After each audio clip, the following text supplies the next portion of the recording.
Today is Saturday, December 6th, a day that was never supposed to be a court day, a day that should have been silent, empty, and forgotten behind locked courthouse doors. But instead, it has become the most important morning of Sean Diddy Combs' entire life, all because of one documentary that detonated like a bomb across the world.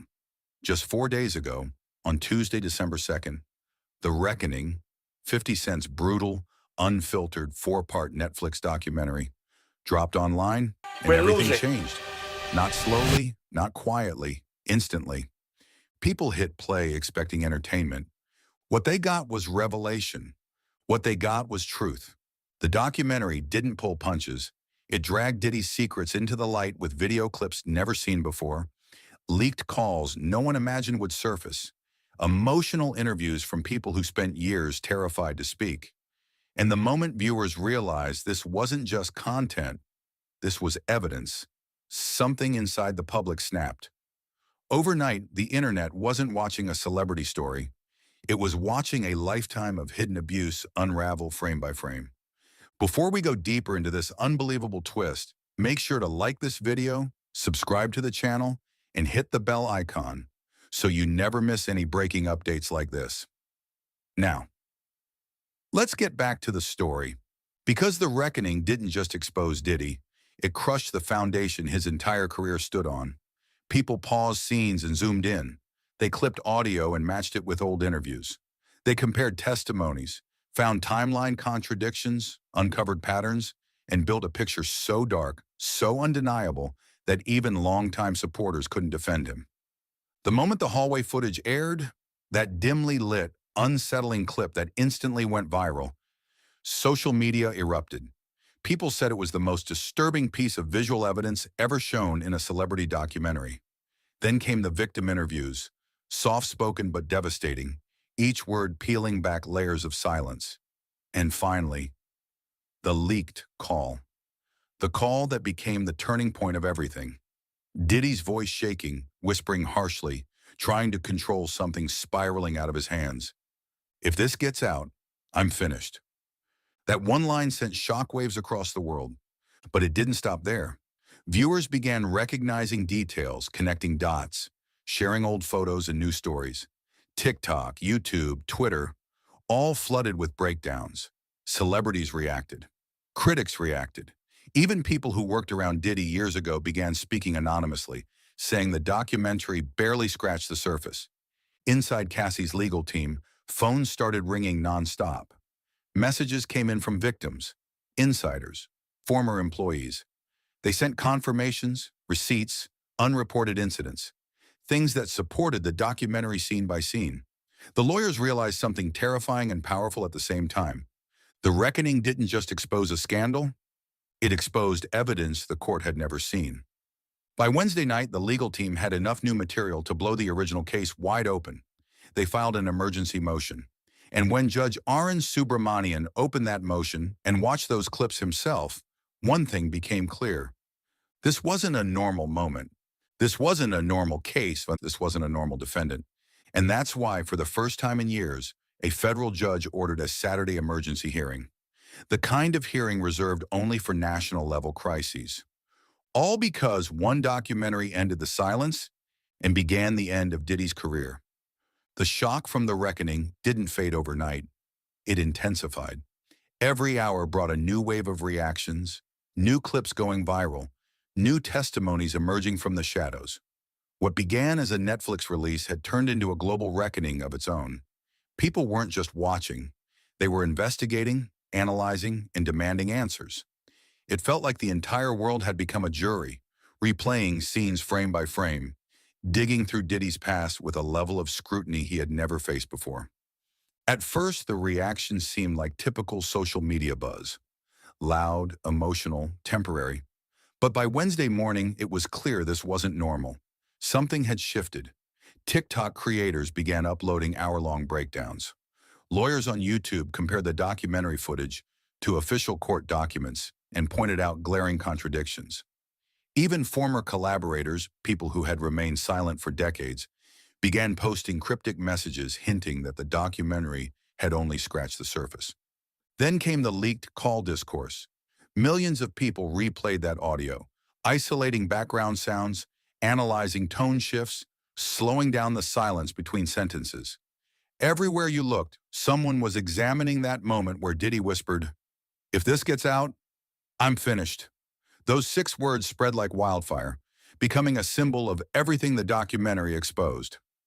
Meanwhile, Cassie's team watched the internet transform into a massive evidence machine. Victims who had never spoken publicly reached out. Former employees confirmed details the documentary hinted at. A driver shared a voice note describing nights he was ordered not to speak of. An assistant sent an email explaining she recognized the hallway from the footage. Every time a new person stepped forward, Cassie's lawyers added another piece to the growing puzzle. But the most shocking thing was how consistent everything was. Different voices, different years, different situations, yet the same patterns. Despite the noise, Cassie herself stayed silent publicly. Her silence carried more power than any statement. She didn't need to speak. The world was speaking for her. And behind closed doors, she sat with her legal team, reviewing the messages, reading the testimonies, listening to audio files sent by people who had finally found the courage to talk. This wasn't just a case reopening. It was a dam breaking. The media, hungry for details, began to chase every lead. Major news outlets analyzed the reckoning scene by scene. Headlines speculated about Diddy's fate. Reporters camped outside the courthouse, waiting for any sign of movement. Every hour, the pressure mounted until it felt like the entire system was being pushed toward one undeniable conclusion. The original 50-month sentence was no longer acceptable. Inside Diddy's camp, panic was growing. Publicists scrambled to draft statements, unsure what to defend. Lawyers whispered in tense circles, realizing the documentary had presented a version of events they could not control. People close to Diddy described him as shaken, angry, and isolated. For the first time in his career, influence wasn't enough. Power wasn't enough. His name wasn't enough. Because once the world saw what the reckoning exposed, the court could no longer pretend it didn't. And that's when Cassie's legal team made their move. They compiled every new detail, every voice message, every confirmation. They organized it meticulously. Timestamps, transcripts, timelines, cross-references. This wasn't emotion, this wasn't revenge, this was structure. When the petition was ready, it wasn't a request. It was a warning. A warning that the case needed to be reopened. A warning that the original sentence no longer reflected reality. A warning that justice had to respond, and fast. And when Judge Arun Subramanian read it, the ground shifted. This wasn't trending drama anymore. This was a legal emergency. Cassie's legal team didn't sleep for a single minute the night the reckoning dropped. While the world was still reacting in shock, they were already treating the documentary like a crime scene. Pausing, zooming, replaying, pulling transcripts, matching timelines, and cross-checking every second of footage with the information they had collected over the years. Their office lights stayed on long after midnight, glowing like a command center preparing for a war Diddy never imagined he would have to fight. What hit them hardest wasn't just the leaked call or the hidden hallway footage. It was the sudden flood of people reaching out. By Wednesday morning, their inboxes were overflowing. Former assistants, security guards, stylists, drivers, producers, people who had been silent for years suddenly found the courage to speak. Many said the same thing. I saw what Netflix showed, and there's more. Each voice message, each email, each anonymous tip added weight to the truth the documentary had exposed. Some described the exact sound of the hallway where the camera had recorded. Others recognized the tone of Diddy's voice in the leaked call, a tone they remembered from nights they tried to forget. Every new detail lined up with the patterns shown in the documentary, transforming scattered memories into a unified narrative the court had never seen before. And in the middle of this storm sat Cassie, calm, quiet, processing every word with a heaviness only she could understand. She didn't celebrate. She didn't seek attention. She simply watched as the truth that had lived inside her for years now echoed across the world. When her lawyers read out statements from 2 victims who said the documentary finally gave them courage to speak, Cassie closed her eyes. Not in pain, but in release. For the first time, she didn't feel alone. Her legal team knew they had something powerful, not just emotional testimonies, but hard, undeniable evidence. One clip in particular changed everything. A former employee sent them an old recording, not public, not seen in the documentary, of Diddy speaking in the same tone of fear heard in the Netflix call.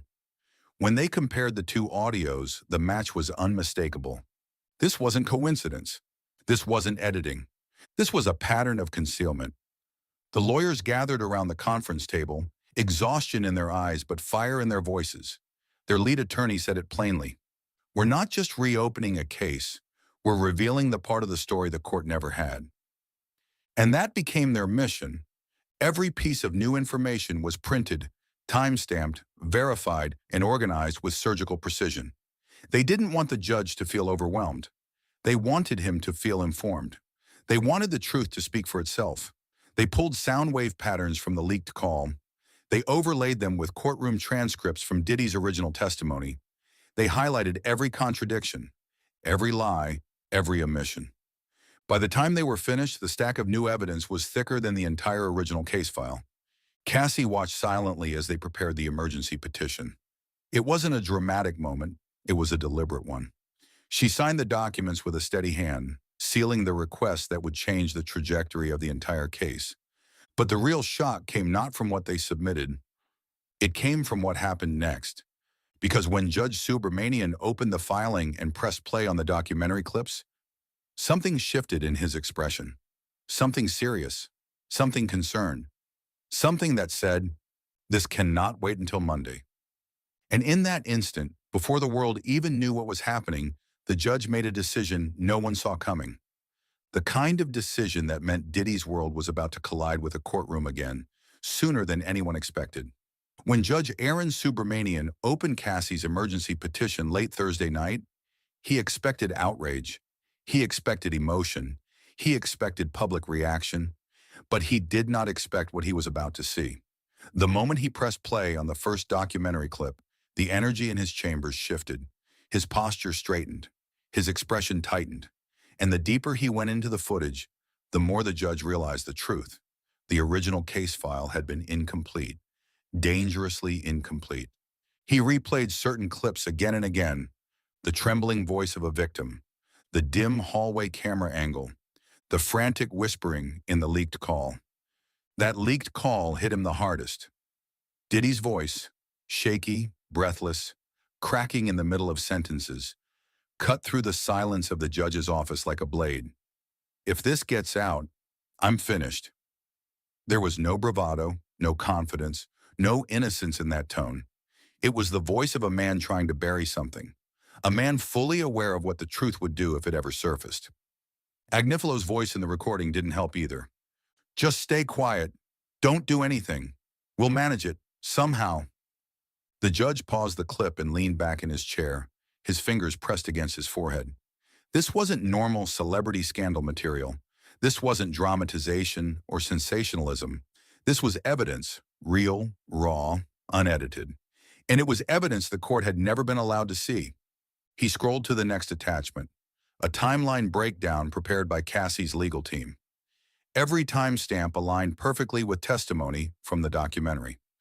Every inconsistency Diddy made in past hearings now stood out like a flashing red warning sign. The judge's mind raced as he compared the footage to his memory of the original sentencing. Had the court been misled? Had the truth been intentionally buried? Had justice been compromised? His heart sank with each answer.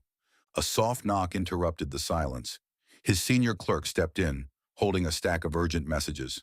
Sir, the media pressure is escalating. Social networks are demanding a response, and Cassie's attorneys say the new evidence is only the beginning. Judge Subramanian didn't answer immediately. He closed the laptop, stood from his desk, and walked to the window overlooking the dark Manhattan skyline. Below him, the courthouse parking lot sat still, unaware of the storm forming above it. But he could feel it, the tension in the air, the weight of responsibility tightening around him like a vice. He turned back to his clerk. Prepare an emergency session. The clerk blinked. For Monday? For Saturday, he said, voice sharp and unwavering. December 6th, 9 a.m. The clerk froze. Sir, Saturday is a federal holiday. Not tomorrow, he replied. This cannot wait. Justice cannot wait. Within minutes, the entire courthouse machinery roared to life.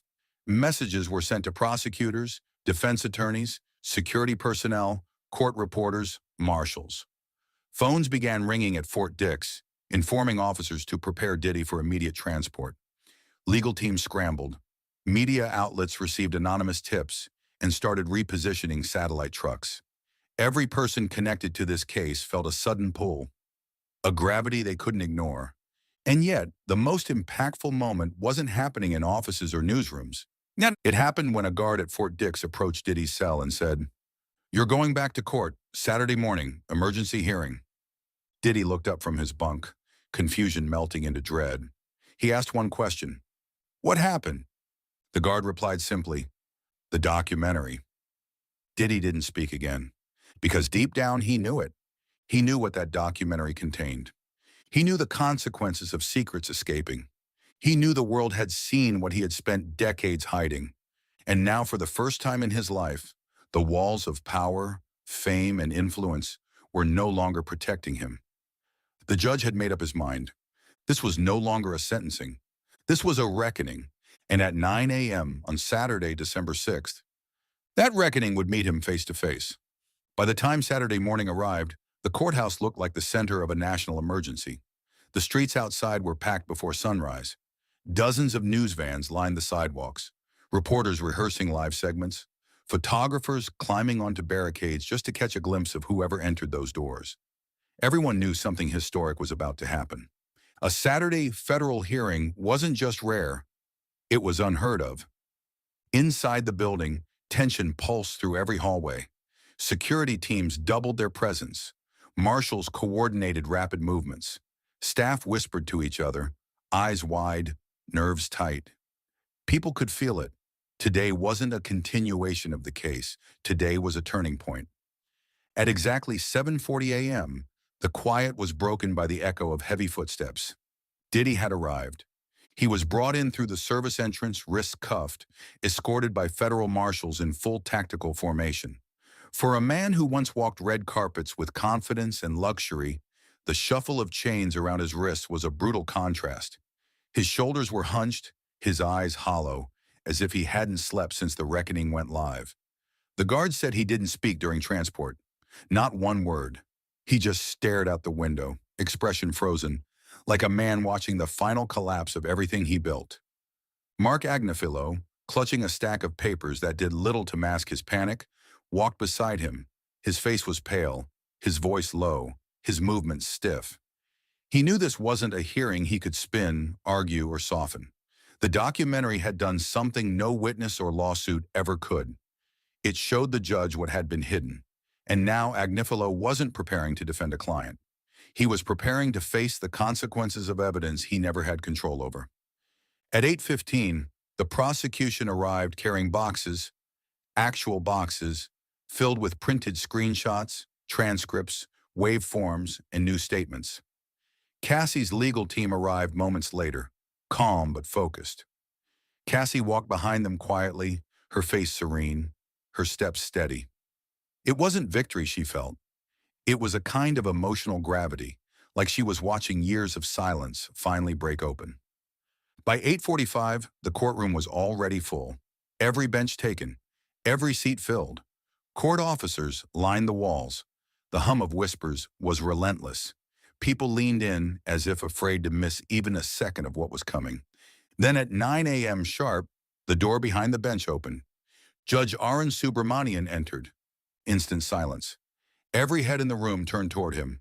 He didn't look at the crowd. He didn't look at the cameras. He didn't even look at the attorneys first. His eyes went directly to Diddy, a long, steady, chilling stare that made Diddy's shoulders sink even further. The judge sat down, his robe settling around him like a shadow. He picked up a set of papers, scanned them once, then placed them neatly on the desk. "This emergency session," he began, his voice echoing through the silent courtroom, "has been convened due to substantial new evidence that demands immediate review." A ripple went through the gallery. People held their breath without even realizing it. The judge continued, "Such evidence includes testimonial footage, recordings, and additional material presented publicly in the documentary, The Reckoning. Diddy's jaw tightened. Agnifilo swallowed hard. Prosecutors rose, opening the first box. The weight of the paper alone sounded like thunder as it hit the table. Cassie's lawyers followed with their exhibits. Screens were prepared, audio equipment tested. The courtroom transformed from a chamber of law into a theater of truth. The judge's next words cut through the air. This court must determine whether the original sentence was issued on a full and accurate record or whether critical information was withheld. Those words landed like a blow. For years, the legal system had treated this case like a closed chapter. A sentence delivered, a verdict accepted. But today, in a rare Saturday session, in front of the nation's media, Judge Subramanian had reopened the book. Diddy shifted uncomfortably, his eyes darting between his lawyer, the judge, and the evidence boxes. He looked small, cornered, exposed. Because today wasn't just another hearing. Today was the moment the reckoning stepped out of Netflix and into federal court. And for the first time in his career, Diddy had nowhere left to run. The lights dimmed slightly as the judge gave a single nod to the clerk, and suddenly the courtroom transformed into a live screening room. The first frame from The Reckoning appeared on the monitors, and the air shifted. Tense, sharp, electric. People leaned forward without realizing it. Even the marshals, trained to remain stone-faced, stiffened as the footage began to roll. The opening interview played, a victim sitting in a dim-lit room, voice trembling, hands clasped tightly, describing moments she once believed would never be spoken out loud. Her words echoed through the courtroom speakers with a rawness that silenced everything. No one coughed, no one shifted, no one whispered. It felt like the whole room was holding its breath. Diddy sat frozen, his eyes locked on the screen, but he wouldn't blink. His jaw twitched, his fingertips pressed into the table. Each sentence from the interview felt like another crack spreading across the force field he had spent years building around himself. Every detail the victim described matched scenes the court had never been shown before. Moments the original investigators didn't have. Moments that could have changed everything earlier. When the clip ended, the judge didn't speak. He simply nodded again. Next came the hallway footage, the one that sent the internet spiraling. The dim camera angle, the rushed movements, the shadow of a figure the world instantly recognized. This wasn't Hollywood lighting or dramatized editing. It was raw surveillance, authentic and unsettling. The murmur from the gallery could barely be contained. Even the judge leaned in, eyes narrowed, watching every second with full focus. But the real earthquake hit when the leak call started playing. The courtroom speakers crackled for a moment, then Diddy's voice filled the room. Shaky, breathless, cracking with panic. "If this gets out, I'm finished." The entire courtroom froze. No actor, no script, no editing trick. Just Diddy, terrified, exposed, and desperately trying to contain something he could no longer control. Agnifilo's voice followed, tense. "Just stay quiet. Don't do anything. We'll manage it, somehow." The judge immediately lifted a hand to stop the video, not out of objection, but out of disbelief. He replayed that line, again and again. Each replay hit harder. He listened to the tone, the urgency, the intent, the unmistakable intent to hide information from the court. This wasn't a man defending himself. This was a man covering something up. Diddy looked like the life had drained out of him. His breathing became shallow. He stared downward, eyes darting left and right, as if searching for a reality that no longer existed. The judge's voice finally returned, quieter but colder. "Continue." More clips played, emotional testimonies from other victims, inconsistencies between Diddy's past statements and present footage, a timeline layout highlighting contradictions that now seemed impossible to ignore. Every piece of evidence stacked on top of the last until the truth towered over the defense with overwhelming weight. At one point, a victim's interview played describing her fear the night she said everything changed. Her voice cracked in the middle of her sentence, and even people in the gallery had to wipe tears. The judge didn't look away. His expression hardened with each passing revelation. Agnifilo rose to object, but the judge cut him off sharply. Sit down. You will speak when I ask you to speak. That was when everyone realized this wasn't a judge reviewing evidence. This was a judge reassessing a sentence. The documentary footage ended, the lights came back on, and the courtroom snapped back into reality like waking up from a nightmare. But the nightmare wasn't over. It had just shifted from the screen to the man sitting at the defense table. Diddy looked hollow, his body slumped forward, his eyes glassy. He knew what everyone else in the room knew. The reckoning had destroyed any defense he had left. The prosecutor stepped forward, voice echoing, "Your Honor, this evidence fundamentally changes the context of the original sentencing.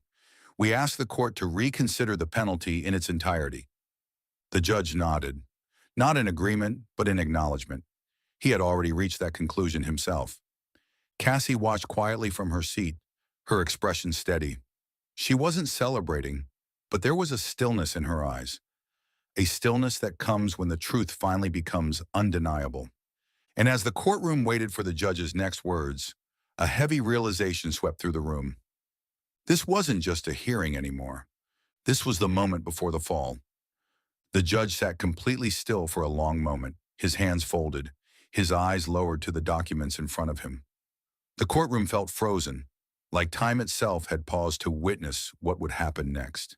Even the air felt heavier, pressing down on everyone inside. Diddy stared at the bench with a hollow expression, waiting for words he already feared were coming. Cassie watched with quiet strength, knowing this moment carried the weight of years. Finally, Judge Subramanian lifted his gaze. What came next didn't feel like a speech. It felt like a verdict written into the air.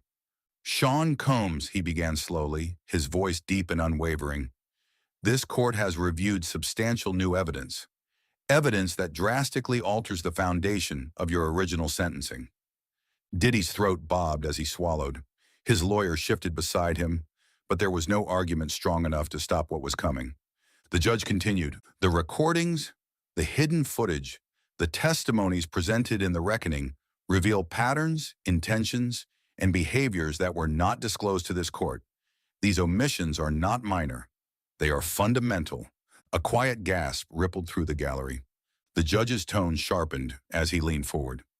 "This court cannot ignore the clear and deliberate attempts to conceal information, attempts supported by the recorded call where you, Mr. Combs, expressed fear that if certain material gets out, you would be finished." Diddy's eyes widened. His lips parted slightly. It was as if the judge had reached inside the documentary and pulled out the exact moment that exposed him beyond repair. The judge continued, voice colder now. "These revelations undermine your credibility, your testimony, and the foundation upon which your original sentence was built." Agnifilo opened his mouth to protest, but the judge shut him down with a single raised hand. "No," the judge said firmly. "You will speak when the court invites you, and the court has already heard enough." The entire room felt the blow. Judge Subramanian rose slightly in his seat, his presence filling the room. "As such, the 50-month sentence previously imposed is hereby vacated." Silence, and then a collective inhale. Diddy's entire body tensed. He gripped the table as if it were the only thing keeping him upright. The judge's voice grew even stronger. "The conduct revealed in the documentary reflects a severity and criminal intent far beyond what was understood at the time of sentencing. Therefore, this court finds it necessary to impose a penalty that truly reflects the gravity of the offenses." He paused, letting the words settle, weighing the room in complete stillness. "Sean Combs," he said, "you are hereby sentenced to life imprisonment." Gasps erupted. A woman in the gallery covered her mouth. A reporter whispered, "It's over." Cassie bowed her head, tears filling her eyes, but not tears of celebration. Tears of release. Tears of justice finally finding its mark. Diddy collapsed back into his seat, his breath shaking out of him like the wind had been punched from his lungs. His eyes darted around the room, searching for something, someone, any escape. But there was none.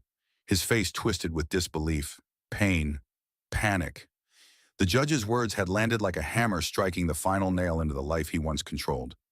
"Effective immediately," the judge continued, "you will be remanded into federal custody. There will be no bail, no delay, no further postponement." Agnifilo placed his hand on Diddy's shoulder, but Diddy didn't move. His hands trembled. His eyes glassed over. He mouthed something. Maybe why, or maybe how. But no sound came out. The marshal stepped forward. The judge gave his final words. "This court is adjourned." He struck the gavel. A single devastating sound. Marshals approached Diddy, securing his wrists with cuffs. The metallic click echoed through the courtroom like a death sentence locking into place. Diddy didn't fight, didn't argue, didn't plead. His body sagged forward, defeated, as the reality of a life sentence closed around him. Cameras outside the courtroom erupted into chaos as the doors swung open. Reporters shouted, phones streamed live, and headlines were already being written before Diddy even reached the hallway. Inside, Cassie wiped a tear, took a breath, and finally, after years of silence, fear, and pain, exhaled. And as Diddy was escorted through the doors in chains, one truth became crystal clear. The reckoning didn't just expose him, it ended him.